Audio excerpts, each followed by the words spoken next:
Hi నమస్తే, నేను మీ journalist రెహమాన్ని.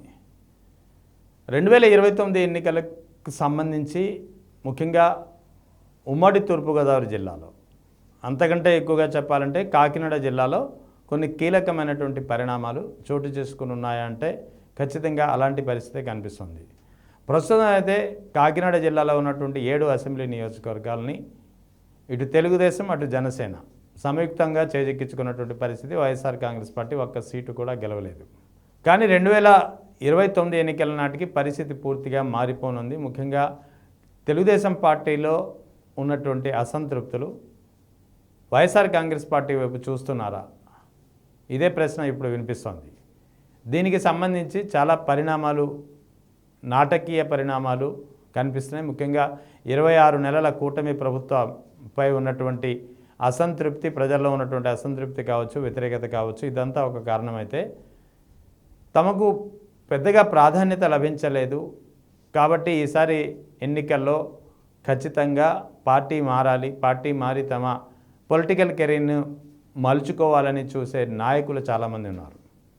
ఇక్కడ నేను ఇప్పుడు ప్రస్తావించదలుచుకున్నది ముఖ్యంగా కాకినాడ పార్లమెంట్ పరిధిలోని 7 నియోజకవర్గాల్లో ముఖ్యంగా 2 నియోజకవర్గాలపై పెద్ద ఎత్తున ఒక చర్చ నడుస్తుంది. అది ఒకటి పెద్దాపురం నియోజకవర్గం, రెండవది జగ్గంపేట నియోజకవర్గం. ముందుగా పెద్దాపురం నియోజకవర్గం గురించి మాట్లాడుకుందాం. పెద్దాపురం నియోజకవర్గంలో 3 సార్లు వరుసగా ఎమ్మెల్యేగా ఎన్నికైనటువంటి తెలుగుదేశం పార్టీ కీలకమైనటువంటి సీనియర్ నేత, ఆల్మోస్ట్ తెలుగుదేశం పార్టీ ఆవిర్భావం నుంచి ఆయన టీడీపీ వెంటే ఉన్నారు, నిమ్మకాయల చినరాజప్ప గురించి అందరికీ తెలిసిందే. 2014-19 మధ్యలో డిప్యూటీ ముఖ్యమంత్రిగా, హోంమంత్రిగా కూడా ఆయన బాధ్యతలు నిర్వహించినటువంటి పరిస్థితి. చాలా సీనియర్ నేత, తెలుగుదేశంలో క్రమశిక్షణకు మారుపేరు. ఎక్కడ ఎప్పుడు కూడా పార్టీ లైన్ దాటి మాట్లాడనేటువంటి ఏకైక నేత ఎవరైనా అతి కొద్ది మంది టీడీపీ నేతలు ఉన్నారు అంటే అది చినరాజప్ప పేరు చెప్పుకోవచ్చు. వాస్తవానికి ఆయన కోనసీమ నుంచి వచ్చినా సరే పెద్దాపురం తన సొంత నియోజకవర్గంగా మలుచుకొని పెద్దాపురంలో వరుసగా 3 సార్లు గెలిచినటువంటి పరిస్థితి. 2014లో గెలిచారు తొలిసారి. 2019లో వైఎస్ఆర్ కాంగ్రెస్ పార్టీ హవా రాష్ట్రం అంతా వీచినా సరే, రాష్ట్రంలో 151 సీట్లు గెలుచుకున్నా సరే, తూర్పుగోదావరి జిల్లాలో ఆ సమయంలో 2019లో ఉమ్మడి తూర్పుగోదావరి జిల్లాలో తెలుగుదేశం కేవలం 4 సీట్లు గెలుచుకున్న, ఆ 4 సీట్లలో 1 సీటు గెలుచుకున్నారు చినరాజప్ప. అంటే వైఎస్ఆర్ కాంగ్రెస్ పార్టీ హవా రాష్ట్రం అంతా వీచినా సరే పెద్దాపురం విషయంలో మాత్రం చినరాజప్పకే విజయం వరించినటువంటి పరిస్థితి. ఇక 2024 గురించి చెప్పాల్సిన అవసరం లేదు. కూటమి హవా వీచింది. 3వసారి ముచ్చటగా చినరాజప్ప విజయం సాధించారు. సో చినరాజప్పని ఇక్కడ మొదటిసారి ఆయన గెలిచినప్పుడు ప్రయారిటీ లభించింది. డిప్యూటీ ముఖ్యమంత్రిగా ఇచ్చారు. అంతేకాకుండా హోంమంత్రిగా కీలకమైనటువంటి బాధ్యతలు నిర్వహించారు. అటువంటి చినరాజప్పకు ఇప్పుడు ఏమైంది? ఎందుకు అసలు కనిపించడం లేదు? ఎందుకు ఆయన మాట్లాడడం లేదు? ఒకటి, ఈ మధ్యనైతే ఆయన అనారోగ్య కారణాలతో బయటకు రావడం లేదు. కానీ మొన్నటి వరకు ఆరోగ్యం బాగున్నప్పుడు కూడా ఆయన అసలు యాక్టివ్గా లేరు. అసలు చినరాజప్ప అంటూ ఒక వ్యక్తి ఉన్నాడు, లైమ్లైట్లో ఉండాల్సినటువంటి అవసరం ఉంది అనే వాదనే అందరూ దాదాపుగా మర్చిపోయినటువంటి పరిస్థితి. రాష్ట్ర రాజకీయాల్లో చక్రం తిప్పినటువంటి చినరాజప్ప అత్యంత సౌమ్యుడిగా, అందరికీ కావలసిన వ్యక్తిగా, పార్టీ డెడ్లైన్ని ఎప్పుడూ దాటని వ్యక్తిగా, అత్యంత క్రమశిక్షణతో నడుచుకునే వ్యక్తిగా చెప్పుకునే పేర్లలో మొదటి పేరు చినరాజప్ప పేరు. అటువంటి చినరాజప్ప ఎందుకు మౌనంగా ఉంటున్నారు? ఇప్పుడైతే చాలామంది చెప్తుంటారు, టీడీపీ నాయకులు సమర్థించుకోవడానికి చెప్తూ ఉండవచ్చు, అనారోగ్య కారణాలతో ఆయన మాట్లాడలేకపోతున్నారు తప్ప వేరే కాదు అని. కానీ ఆరోగ్యం బాగున్నప్పుడు కూడా, అంటే 2024లో ఆయన 3వసారి నెగ్గిన తర్వాత కూడా ఆయన ఎక్కడ మాట్లాడని పరిస్థితి, ఎక్కడ యాక్టివ్గా కనిపించినటువంటి పరిస్థితి. ఈ మధ్యకాలంలో అయితే ఆరోగ్యం సహకరించక ఆయన పూర్తిగా ఇంటికే పరిమితమవుతున్నటువంటి పరిస్థితి.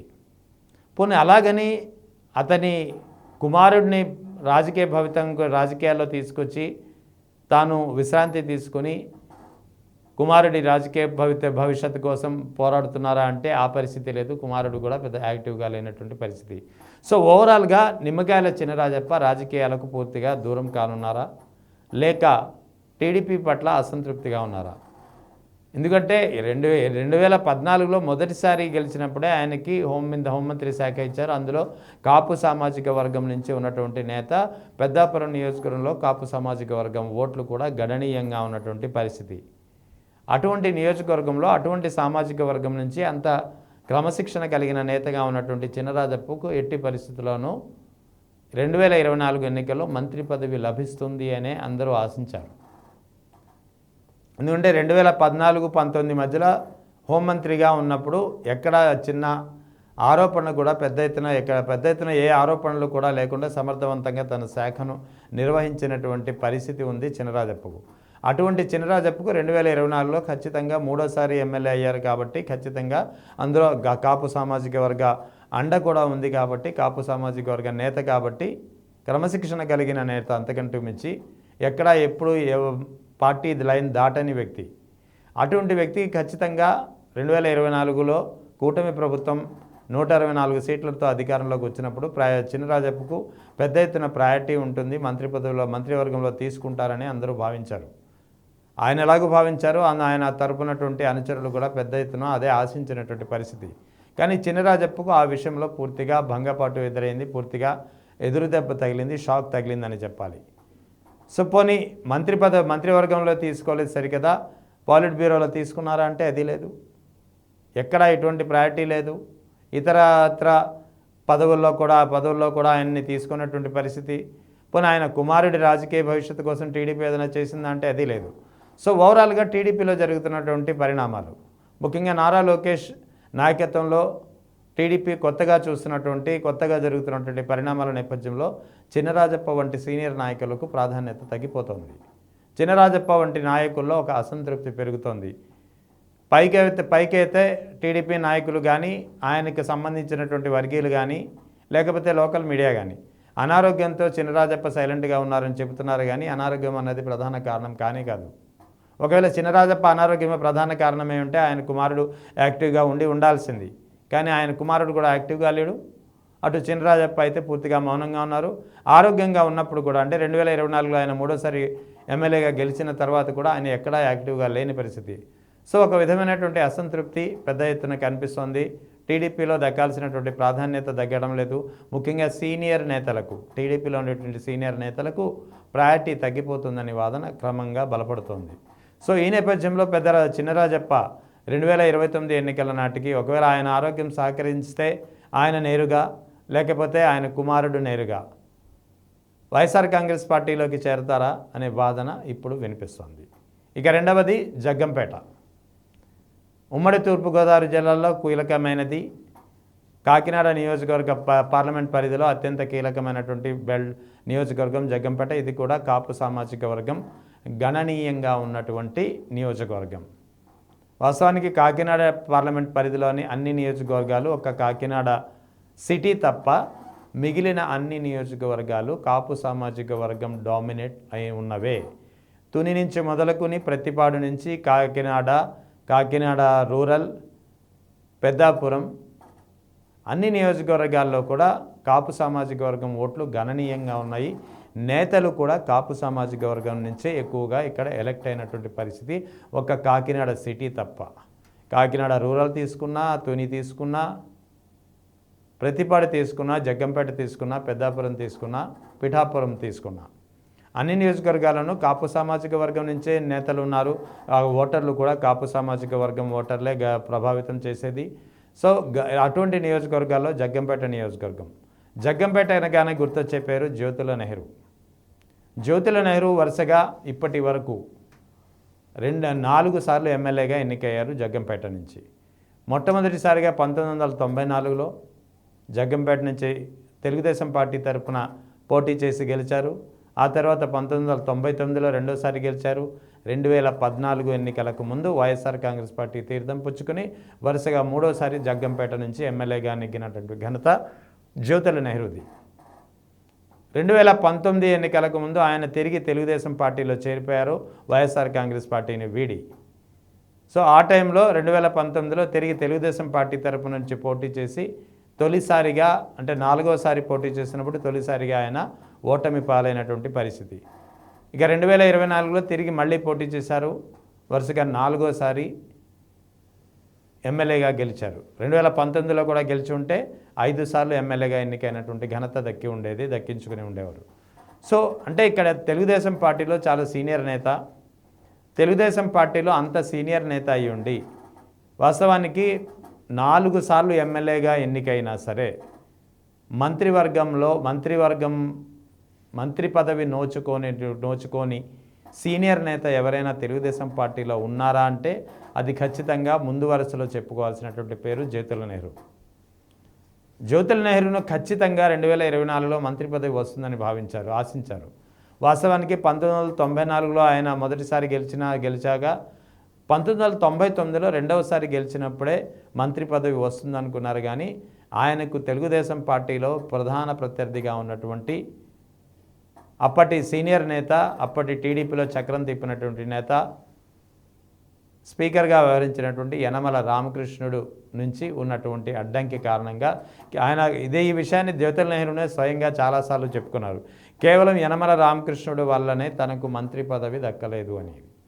సో అక్కడ యనమల రామకృష్ణుడు హవా ప్రాబల్యం చాలా పెద్ద ఎత్తున ఉండడం కారణంగా, యనమల రామకృష్ణుడు కారణంగా ఆయనకు ప్రత్యర్థి అవ్వడం వల్ల జ్యోతుల నెహ్రూకు మంత్రి పదవి అనేది దక్కలేదు. టీడీపీలో సీనియర్ అయినా సరే 2024లో ఎన్నికల్లో 2019 ఎన్నికల్లో కూడా టీడీపీ నుంచి పోటీ చేసి ఓడిపోయినా 2024 ఎన్నికల్లో మళ్ళీ గెలిచిన 4వసారి ఎమ్మెల్యే అయినా సరే ఈసారి అయినా సరే మంత్రి పదవి ఖచ్చితంగా దక్కుతుంది అని భావించారు. కానీ మరోసారి ఆయన ఆశ నిరాశగా మిగిలిపోయింది.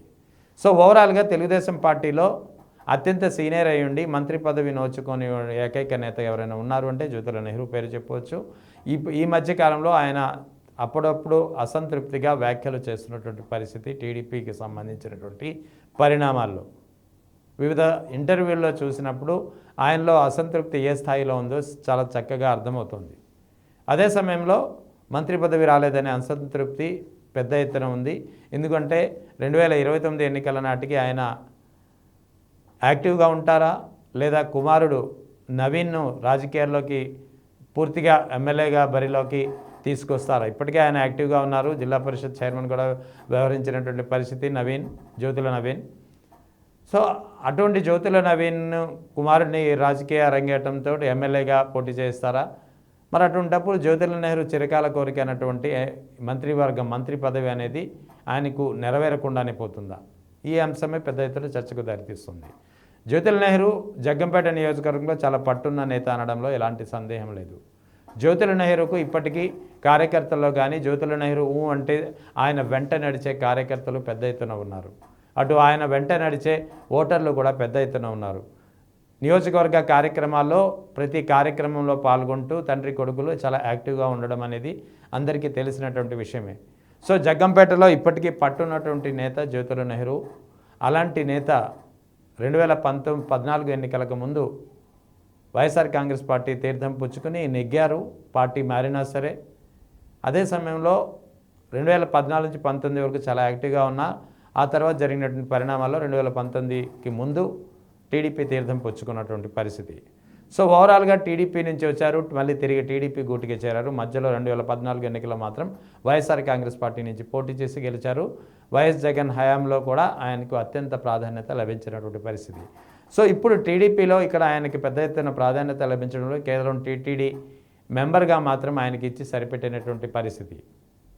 సో ఈ నేపథ్యంలో జ్యోతుల నెహ్రూ 2029 ఎన్నికలకు జ్యోతుల నెహ్రూ భవిష్యత్ ఏంటి, జ్యోతుల నెహ్రూ ఏ పార్టీలో ఉంటారు అనే ఒక చర్చ నడుస్తోంది. ఎందుకంటే జ్యోతుల నవీన్ కూడా ఆయన రాజకీయంగా ఎమ్మెల్యేగా గెలిపించుకోవాలని ఆశిస్తున్నారు. తాను కూడా మరోసారి ఎమ్మెల్యే బరిలో ఉండి మరోసారి కనీసం ఈసారైనా మంత్రి పదవి వరిస్తుందా అనే ఆశలో ఉన్నారు. మరి ఆ ఆశ నెరవేరాలంటే తెలుగుదేశం పార్టీ ప్రత్యామ్నాయం అవుతుందా కాదా? తెలుగుదేశం పార్టీలో తనకు ప్రత్యర్థులు ఉన్నారు. తన మంత్రి పదవికి అడుగడుగున అడ్డంకి తగిలేవారు ఉన్నారు. అటువంటప్పుడు తన మంత్రి పదవి ఆశ నెరవేర్చుకోవాలంటే ఆయనకు ఉన్నటువంటి మార్గం మళ్ళీ తిరిగి వైఎస్ఆర్ కాంగ్రెస్ పార్టీ వైపు చూడడమే. ఇదే ఒక చర్చ నడుస్తుంది. సో ఓవరాల్గా కాకినాడ జిల్లా పరిధిలో, కాకినాడ పార్లమెంట్ పరిధిలో ఇద్దరు కీలకమైనటువంటి సీనియర్ నేతలు, ఒకరు పెద్దాపురం మాజీ ఉప ముఖ్యమంత్రి చినరాజప్ప అయితే, రెండవది సీనియర్ నేత జ్యోతుల నెహ్రూ. ఈ ఇద్దరు చాలా అసంతృప్తిగా ఉన్నారు. ఇద్దరు 2029 ఎన్నికల నాటికి వైఎస్ఆర్ కాంగ్రెస్ పార్టీ వైపు చూసే అవకాశాలు లేకపోలేదనేదే అక్కడ స్థానికంగా వస్తున్నటువంటి రిపోర్ట్. చూడాలి మరి రానున్న కాలంలో ఎలాంటి పరిణామాలు ఎదురవుతాయో.